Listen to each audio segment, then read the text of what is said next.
नमस्कार, बहुत स्वागत है आप सभी का। आप देख रहे हैं इंडिया डेली और मैं हूं आपके साथ आशीष पांडे। अमेरिकी राष्ट्रपति डोनाल्ड ट्रंप और ईरान के राष्ट्रपति मसूद पेज़ेश्कियान ने दोनों मुल्कों के बीच कई महीनों से चल रही जंग को खत्म करने के लिए एमओयू पर औपचारिक रूप से हस्ताक्षर कर दिए हैं। अमेरिकी और ईरानी अधिकारियों के मुताबिक दोनों देशों के राष्ट्रपतियों ने बुधवार को इस एमओयू पर साइन किए। यह समझौता तत्काल प्रभाव से लागू हो गया है। अमेरिकी अधिकारी के माने तो राष्ट्रपति ट्रंप ने फ्रांस के पैलेस ऑफ वर्सेलिस में मैक्रो के साथ डिनर के दौरान अमेरिका ईरान एग्रीमेंट की हार्ड कॉपी पर भी आधिकारिक रूप से हस्ताक्षर कर दिए। साइन किए गए एग्रीमेंट की कॉपी ईरान और मध्यस्थ करा रहे देशों को भेज दी गई है। इससे पहले रविवार को अमेरिकी उपराष्ट्रपति जेडी वेंस और ईरान के मुख्य वार्ताकार मोहम्मद बाकर गालिफाफ ने एमओयू पर डिजिटल रूप से साइन किया था। लेकिन इन सब के बीच एक बड़ी खबर, अमेरिका ईरान में डील पर फिलहाल के लिए दस्तखत हो चुका है, एमओयू पर साइन हो चुका है।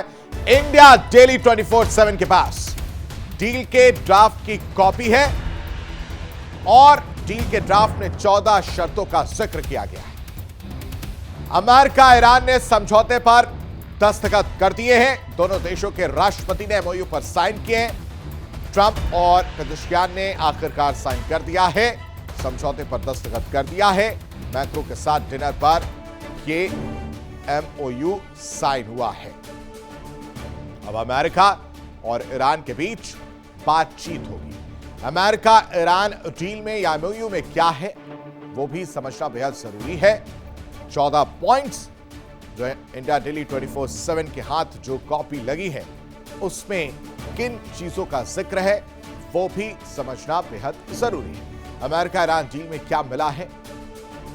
सबसे पहले लेबनान मुद्दे पर हर मोर्चे पर युद्ध खत्म करने की बात कही गई है कि जो 14 पॉइंट्स बनाए गए हैं उसमें यह कहा गया है कि लेबनान समेत हर मोर्चे पर युद्ध खत्म कर दिया जाए, इसको सुनिश्चित किया जाए। दूसरा पॉइंट जो है एक दूसरे की संप्रभुता का सम्मान किया जाए।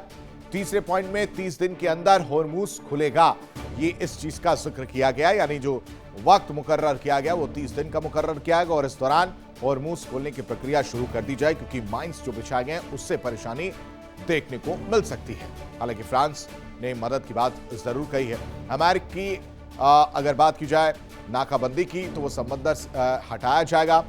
ईरान को $300 बिलियन मिलेंगे, ये भी एक ईरान के नजरिए से अच्छी खबर है, जिसको लेकर ट्रंप ने यह कहा है कि ये जो अमेरिकी टैक्स है उसका इस्तेमाल नहीं किया जाएगा। ईरान न्यूक्लियर हथियार नहीं बनाएगा, इसको भी इसमें शामिल किया गया है और ईरान पर लगे सभी प्रतिबंध हटेंगे, खासकर पैसों के मामले में अगर बात की जाए।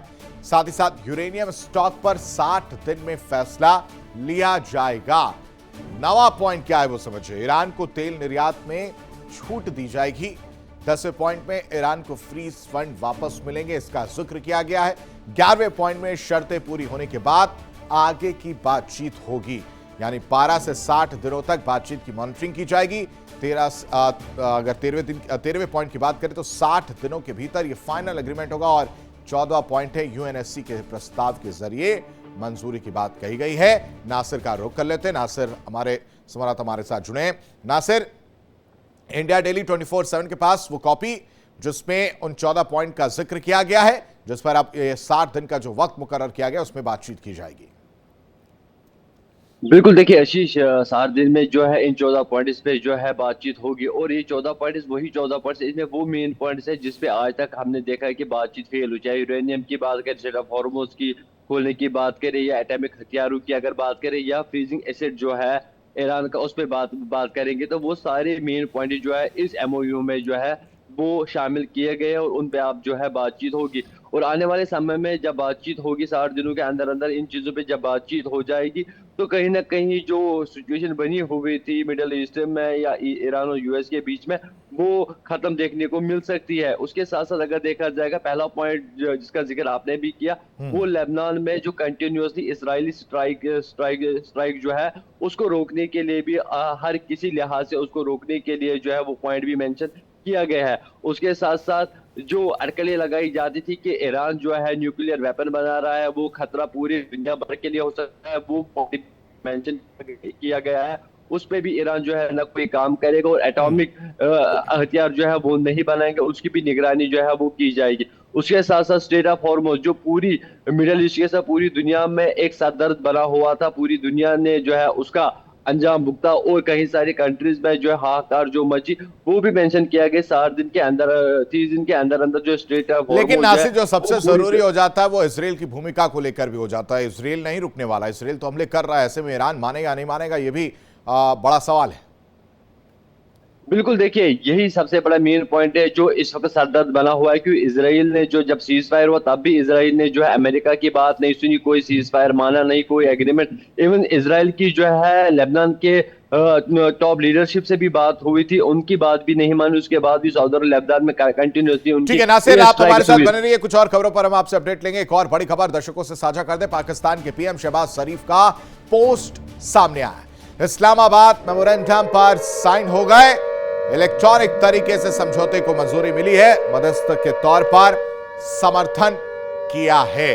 ये बात पाकिस्तानी पीएम के तौर पर कही गई है, पाकिस्तानी पीएम के जरिए कही गई है कि इस्लामाबाद मेमोरेंडम पर साइन हो गए, इलेक्ट्रॉनिक तरीके से समझौते को मंजूरी, मध्यस्थ के तौर पर समर्थन जो है वो किया गया है पाकिस्तान की तरफ से। शहबाज शरीफ ने यह पोस्ट किया है, लेकिन जो सबसे जरूरी हो जाता है कि इतने लंबे वक्त तक चले इस युद्ध में क्या कुछ हुआ है वो भी आपके सामने रखते हैं, यानी 111 दिन में क्या क्या हुआ है वो समझिए। 28 फरवरी को इस युद्ध की शुरुआत होती है, 28 फरवरी 2026 की वो तारीख जब यूएस का ऑपरेशन एपिक फ्यूरी शुरू होता है। सुप्रीम लीडर अली खामनेई की मौत हो जाती है युद्ध की शुरुआत में। फिर तारीख आती है 2 मार्च 2026 की, जब हिजबुल्लाह की एंट्री होती है और युद्ध का दायरा बढ़ जाता और ज्यादा बढ़ा हुआ नजर आता है। 5 मार्च को ईरान के टारगेट पर अमेरिकी ठिकाने जो है वो नजर आते हैं और दोनों देशों में टकराव तेज हो जाता है। यानी ये पूरी जो लंबी कहानी है 111 दिन की है, जिसमें हमले लगातार किए गए। नासिर का रुख कर लेते हैं, नासिर लगातार एक एक जानकारी दे रहे हैं। नासिर देखिए, अब इसमें क्रेडिट लेने की बात अगर देखी जाए, डोनाल्ड ट्रंप मतलब वो तो लेते ही है क्रेडिट, अब पाकिस्तान भी सामने आ रहा है और क्या कह रहा है कि इलेक्ट्रॉनिक तरीके से समझौते को मंजूरी मिली है और मेमोरेंडम इस्लामाबाद में साइन हो गए। देखिए आशीष, ये बात मैं क्लियर करना चाहूंगा अपने दर्शकों के लिए कि कुछ डॉलर्स को गेन करने के लिए इंसान इतना गिर जाएगा, ये पाकिस्तान से सीखने वाली बात होगी। अभी देखिए पाकिस्तान की जो हालत है वो उस पर अगर नजर डालेंगे, उनकी हालत जो है बद से बदतरीन होती जा रही है। और वही आज क्लेम कर रहे हैं कि हमने मीडिएशन किया, हमने मीडिएट किया, और हमारे एंड से इनका ये कहना है कि हमारे एंड से जो है दोनों कंट्रीज में पीसफुल एटमॉस्फेयर जो है वो लौट आया।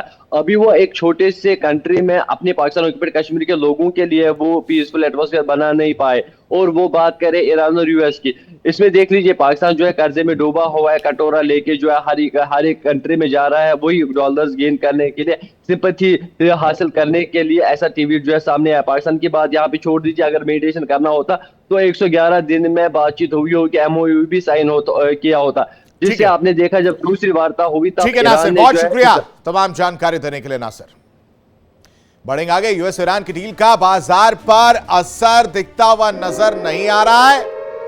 भारतीय शेयर बाजार की अगर बात की जाए तो ओपनिंग जो है बेहद फ्लैट नजर आई। हालांकि 15 से 20 मिनट का वक्त जो है अभी बीता है, भारतीय शेयर बाजार की फ्लैट ओपनिंग जो है वो देखने को मिली है। यानी एक तरफ एमओयू साइन होता है, दूसरी तरफ अगर इस डील के असर की बात की जाए बाजार पर, खासकर भारतीय शेयर बाजार पर, तो वहां पर कुछ ज्यादा बड़ा असर देखने को नहीं मिल रहा, फ्लैट ओपनिंग नजर आ रही है। और यहां रुकते बहुत छोटे से ब्रेक के लिए। इंडिया डेली आपके स्मार्ट टीवी पर भी मौजूद है, इंडिया डेली 24/7। अब इन सभी प्लेटफॉर्म पर लाइव देखें।